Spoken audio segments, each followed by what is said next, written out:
History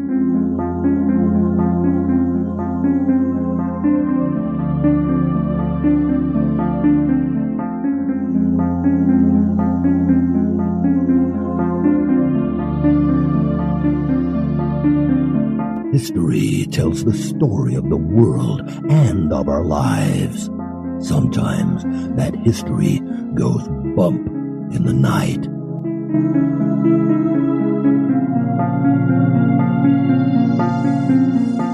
Broadcasting from the center of oddity and the supernatural in Central Florida, it's the History Goes Bump podcast. Hello, you spooktacular people. Welcome to History Goes Bump Redux. I am your host, Diane. And this is Kelly. Kelly, on this episode, we're pulling out another one of these shows from the Wayback Machine. This one came up on our anniversary show this year here in 2024 a lot, The Felt Mansion. Indeed. Haunted place in Michigan. Looking forward to bringing that to the listeners. Are you ready to go back? I'm ready.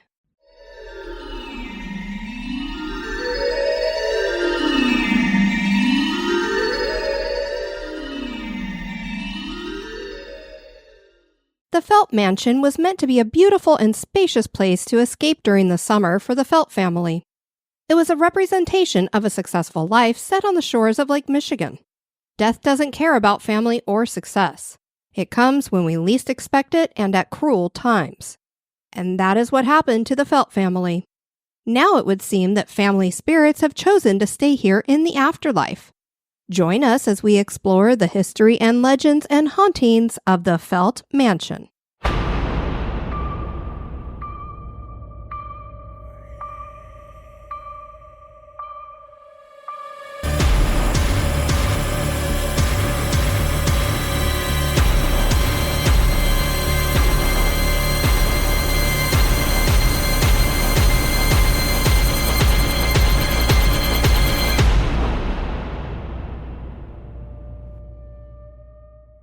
The area where the Felt Mansion was built was once the land of the Gun Lake tribe. They were officially known as the Matchi-Be-Nash-She-Wish Band of the Potawatomi tribe. The name comes from their chief. The band claims to be a mixture of Chippewa, Ottawa, and Potawatomi. The chief was known in English as Bad Bird. The United States was trying to expand into the Northwest regions, and a band of tribes known as the Western Confederacy put up resistance, resulting in the Northwest Indian War. The United States won, and Bad Bird signed a treaty giving up much land to European settlement. The later Treaty of Chicago gave the tribe land near Kalamazoo for a village, but 7 years later, Bad Bird would sign another treaty giving up that tract. So there's been much turmoil when it comes to the land that we're going to be talking about here. William C. Butler came to the area and founded Kalamazoo Village. He platted out the village in 1833. The city was incorporated in 1868, and a postmaster suggested the name Saugatuck for the city, and it was adopted. Saugatuck became a lumber and port city, and then home to an art colony. The arts and crafts movement was popular here. Today, it's considered the art coast of Michigan. It's a resort town with white sand beaches and grassy dunes, which is what attracted Dorr Felt to the area. Dorr Eugene Felt was born in 1862 in Wisconsin. He decided he was through with school at the age of 14. Don't we all feel that way? Pretty much. I mean, who can blame him? We get to be teenagers and it's like, I really am done with this stuff. I don't think I've ever used geometry or trigonometry. I don't even think I've used algebra. And so he decided he was going to leave home and go find work. Mechanics was always an interest of his, and he got his first job at a machine shop. He learned as he went, and before long, he was inventing things. At 22, he came up with an idea for a new calculating machine. He had no money, so he built a prototype from a macaroni box, rubber bands, skewers, and staples. Talk about making a MacGyver thing. Yeah, he did. He MacGyvered that thing. Talk about ingenuity. Just go with what you got, kids. Absolutely. He took the contraption to a businessman by the name of Robert Tarrant. He liked the idea, and the two men formed the Felt and Tarrant Manufacturing Company. They called the invention the Comptograph. It was the first printing adding machine. It made Felt a rich man. He went on to acquire 46 American patents and 25 foreign patents. That original macaroni box prototype is now at another one of these locations that we've talked about being haunted, the Smithsonian Museum. Wait, in the basement, or is it actually on display? They probably put that on display because it's not giant bones or some kind of artifact they don't want us to know about. Gotcha. It's not UFO debris, Kelly. Felt married Agnes McNulty in 1891, and they had 4 daughters. He and Agnes had enough money that they could splurge on a summer home. He picked a piece of land near Lake Michigan and bought several acres in 1919. The area is so beautiful, it was once referred to as the Midwest Riviera. Much of what is now the Saugatuck Dunes State Park comes from Felt's land. Felt wanted a home big enough not only for him and Agnes, but also for the families of their daughters. Construction began on the 12,000 square foot Georgian-styled mansion in 1925, and it was completed in 1928. The roof was slated tile. There were 25 rooms and a beautiful ballroom up on the 3rd floor with a dome roof. Originally, the ballroom was supposed to just be an attic, so the only stairs leading up to it are the narrow servant stairs. Unique accents in the ballroom were star-shaped lights. A metal circular staircase leads from the ballroom up to the Widow's Walk. So you're looking at this fancy house, and it's got this ballroom is huge, Kelly. When you look at pictures of it, it spans the entire house, the length of it. And then all they have is this, and we know servant staircases Little bitty things. are about half the size of a regular staircase in width. Right. So it's like, wow, can you imagine when they would have people come over? You got to cram yourself up this staircase here to get up there. It'd feel a little claustrophobic, I would think. And then to get up to the tippy top, it's got a little spiral staircase. Well, I'm just imagining women in big ball gowns trying to squeeze up those stairs. Oh my God. Can you imagine if they had a fire or something? That would have not been good. The library was paneled in wormy chestnut. What is wormy chestnut? Does it have swirls in it? Or does it have worms eating it while you're putting it up? I don't think that they're actively eating it, but I'm wondering if because when you see aged wood, yeah, sometimes there's little like tracks in it from insects boring into it. You know what? I'm going to look it up really quick. Let's go down a rabbit hole. Hello? Hello? We're down here in the rabbit hole. And we've brought you with us. Wormy chestnut is not a distinct species of chestnut, but rather refers to American chestnut trees that were killed by the chestnut blight of the early 1900s, which were subsequently damaged by insects, leaving holes and discoloration in the standing trees. Ah. The trees were then subsequently harvested and converted into lumber. I wonder if it was cheaper then. Because of the blight wiping out nearly all mature American chestnut trees, its lumber is both rare and relatively valuable. So now here I'm going, I wonder if it was cheaper, and now it's worth like a ton of money. Wormy chestnut is usually salvaged from old barns and other structures and reprocessed and sold as reclaimed lumber. Wow. You know how much I love my reclaimed lumber. I know, you're going to be like, let's find some wormy chestnut. Kind of like me in seeded glass. Yeah. So anyway, this library is paneled in that. And then it had a small brick fireplace with a wood-carved mantel. The kitchen had blue and cream tile throughout with a stainless steel sink and counters. There was a large pantry and cupboards rose to the ceiling. The master suite had a fireplace, 4 large windows, a master bath, and an enclosed sleeping porch. The closets in all the bedrooms were lined with red cedar. And what's really cool about that is in a lot of these big homes, as we know, the closets there actually weren't closets because they charged you like it was a room, so you had to pay taxes on it. So the fact that it even has closets and then they're lined in red cedar, your clothes would smell like cedar, good for keeping the bugs away. Yeah. The bathrooms were all fully tiled with inlaid soap dishes. Wow, that's something. Showers had multiple jet streams of water. Now that sounds like a luxury back in the day. A carriage house was built to house Felt's automobile collection. A second floor was built above the garages to serve as a place for the caretaker to stay. The mansion really was an extraordinary home, and Dorr dubbed it Agnes's house for his wife. The property also had a petting zoo. The story turns sad here.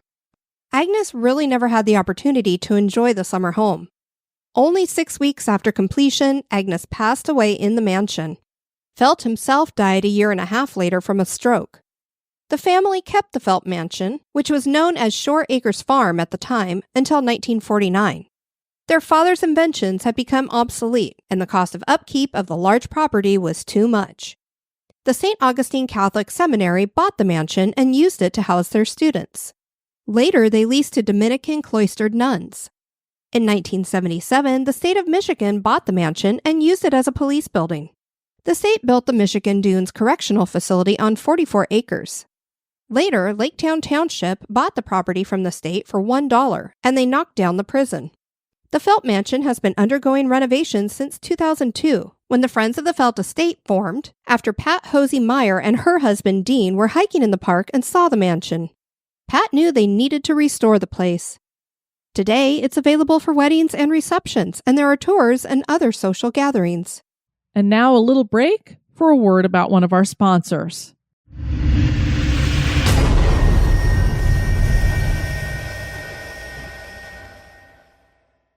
The Felt Mansion plays host to more than just living guests. Dun, dun, dun. There are spirits here ranging from known ghosts to shadow people. The mansion hosts paranormal events during the month of October. But before we talk about these supernatural entities, we should discuss the urban legend that surrounds the mansion. Apparently, melon heads roam about outside the mansion. Are those like lemon heads? They're my favorite candy. Well, and I'm thinking melon heads makes me think of those exploding, like those sour candies. Warheads? Yes. They're not. I don't think they're exploring. They just make you feel like your head's going to explode because they're so sour. Yeah, Kelly, these are things you don't want to lick them. It would be kind of rude to go up and lick a melon head. Oh, okay.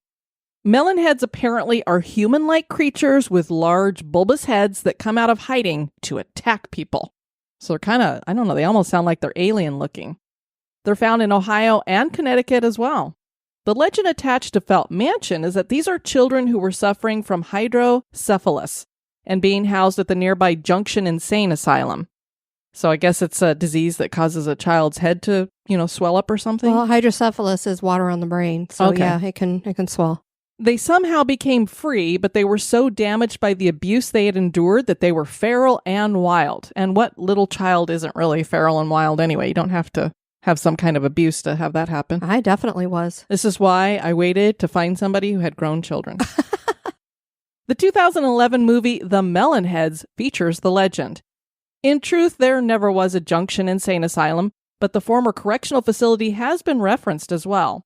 The story gets wild to the point of claiming the kids killed the doctor who was torturing them, and they cut up his body and spread the parts outside of the mansion. Supposedly, his spirit is seen in the mansion as well as the children's spirits. When it comes to spirits, Agnes Felt is the most prominent one. Her full-bodied apparition has been seen in various areas of the house. She startles guests often as she just appears next to them out of nowhere and seems to want to carry on a conversation. Her disembodied voice and footsteps are heard as well. The room where Agnes died has a set of French doors. They open and close by themselves, and the West Michigan Ghost Hunters Society caught it on video once.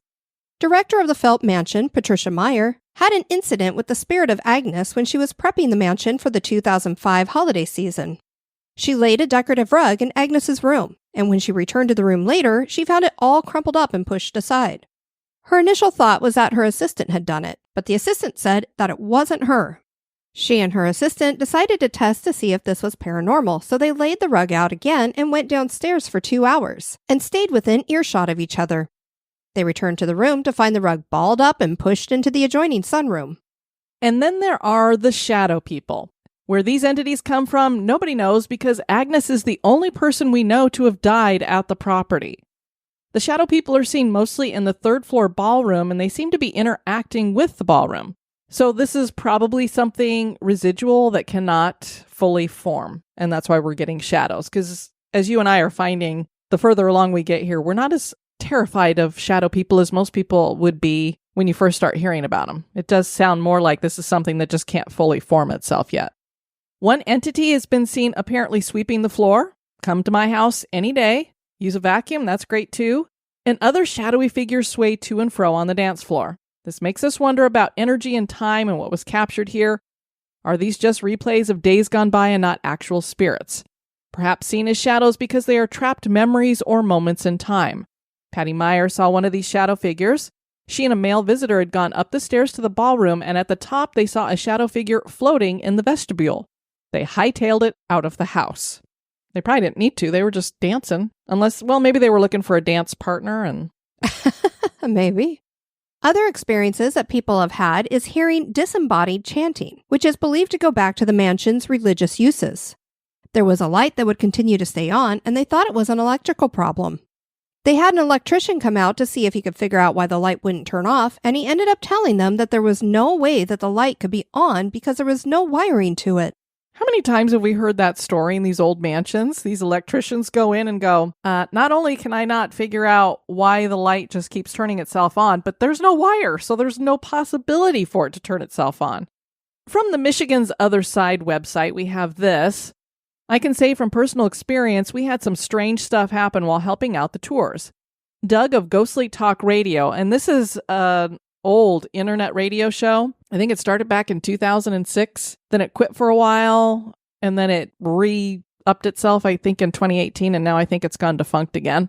Remember standing outside of the mansion and seeing Tom Matt from MichigansOtherSide.com standing very close to someone by the large fountain. They seemed so close that Doug asked Tom who he was getting so buddy-buddy with by the fountain. Tom told Doug that he hadn't been standing next to anyone over there, but that Doug's story confirmed what he had been feeling, that someone unseen was standing right next to him. I personally saw some of the wildest shadow people on video while recording in the ballroom on the 3rd floor. I was there for an all-night Halloween event, and it was around 3:30 a.m. We had set up a night shot camera in the ballroom and sat back to watch if anything would happen on a television in the next room. In the far corner of the ballroom, which is now next to newly installed restrooms, a shadowy figure stepped out from nowhere. Everyone in the room suddenly came down with a case of the chills and goosebumps. The figure appeared to be human-like and blacker than the shadows around it. It had density. It seemed to be doing a sweeping motion as if it were holding a broom. Suddenly, a second figure appeared next to it, and then as quickly as they had materialized, they were both gone. Southeast Michigan Ghost Hunters were a paranormal team there as well, and everyone tried to recreate the event by standing in the back of the ballroom, seeing if our shadows could have made the movements, but nothing we did equaled what we saw on video. The shadows had appeared in a corner where we had a mock graveyard set up with tombstones and other Halloween props. I'd made a couple tombstones and wasn't keen on walking over to that corner to pick them up during cleanup, even with the lights on. Of course, the video went home with an investigator who later got out of the study, and the video was never seen again. This was before things were digital. Even without video proof, it was an experience no one that night will quickly forget. One of the crazier rumors we've heard that has no historical documentation to back it is that Agnes died because she committed suicide by jumping from her bedroom window. It continues that at 1:28 a.m. every morning, her ghost is seen crossing the room and jumping from the window, but she disappears before hitting the ground. This would explain why her ghost would be here, but it's highly unlikely. The Felt Mansion has come back to its former grandeur. Do ghosts roam its spacious interior? Is Agnes trying to enjoy the summer home in the afterlife to make up for not having more time while she was living? Are there such things as melonheads? Is the Felt Mansion haunted? That is for you to decide. And as we know, playing back some of the old Bizarre States clips, Jessica Chobot thought that she had somebody watching her from across the ballroom. At least she felt like it. So clearly there's some stuff going on up there, although these shadow figures don't seem to present themselves as intelligent in any way. So not sure what's going on up there. Could just be residual. Yep. I want to thank you guys for joining us on this Redux. I've been your host, Diane. And this has been Kelly. You take care now. Bye-bye.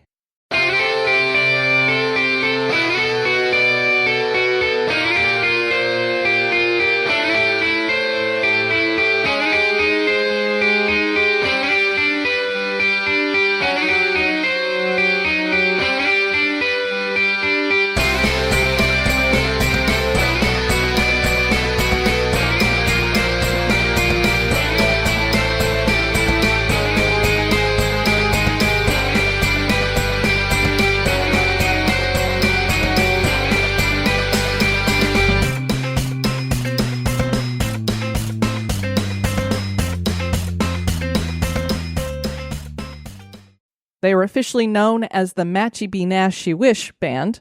Say that 5 times fast. And I did it like... phonetically. Yeah, I spread it out so I could get it. The chief was known in English as Bad Bird. So it's not Big Bird, it's Bad Bird. Bad bird, what you gonna do? What you gonna do when they come for you? Have you seen that African Grey? Bad Bird, Bad Bird. No. He sings the song, but he sings Bad Bird. Oh, how cute. You'll have to bring that up for me. Mechanics was always an interest of his, and he got his first job at a machine shop. It's a machine shop. Have you ever smelled the interior of my cedar chest that we keep all of our holiday stuff in? I don't know if I've ever stuck my head in it. Does it have that cedar smell to it? Absolutely does. My aunt used to call it my hopeless chest when I was a little girl. Oh my gosh. She didn't think you'd ever get married, huh? Now you've been married twice. Well, the way that she would say it was for a body part, but yeah, as a joke. Oh. It was little. Well, okay. I'm like, that would apply to me more than it would you. But enough about our chests. Moving on.